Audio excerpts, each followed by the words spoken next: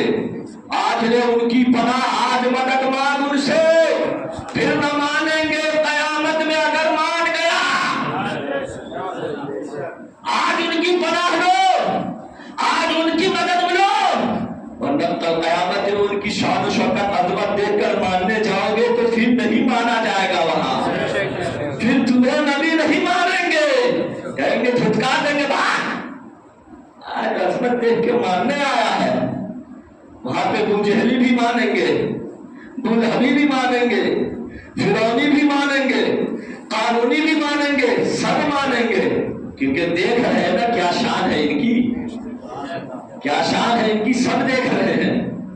آج نادان کہتے ہیں کہ حسین معاذ اللہ یہ میدان کربلا میں پیاسے مر گئے, صاحب کرامت تھے تو پانی کیوں نہیں منگائے, پانی کیوں نہیں منگائے. ارے نادان تمہیں معلوم ہے وہاں کرامت دکھانے نہیں بلکہ استقامت دکھانے گئے تھے. امتحان گاہ میں کوئی اپنی طاقت و پاور کا استعمال نہیں کرتا, کوئی طاقت اور پاور کا استعمال امتحان گاہ میں کرے تو وہ کامیاب ہوگا. بولیے, ایگزامنر اسے بے پاس کرے گا یا فیل کرے گا, فیل کر دے گا نا. تو وہاں تو امتحان گاہ تھا, امتحان دینے گئے تھے, وہاں صبر و استقلال کا امتحان تھا. آپ تاریخ پڑھیں, سیرت پڑھیں, جب سے آپ کی پیدائش ہوئی تبھی سے آپ کی شہادت کی خبر مشہور ہو گئی. کربلا کا پورا منظر سرکار کو جبریل نبی نے بتا دیا, مٹی لا کے دے دی گئی.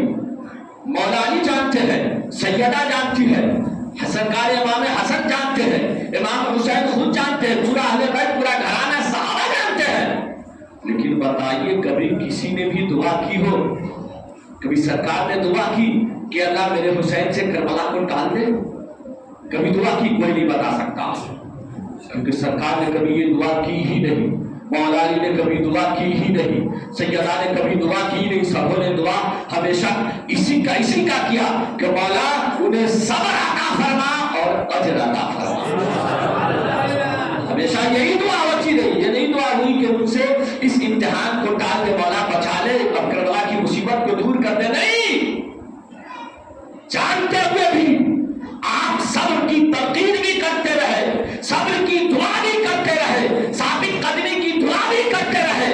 یہی وجہ تھی نا میدان کربلا میں مولا علی کرم اللہ تعالیٰ وجہ کریم امام علی مقام کی خواب میں آئے دسویں شب میں اور کہا بیٹا حسین گھبرا مت, صبر کر, ورنہ میں وہ علی ہوں, میں وہ علی ہوں, میں چاہوں تو آ جاؤں اور آ کر کے ایک انگلی سے پوری زمین میدان کربلا کو پلٹ کر کے رکھ دوں,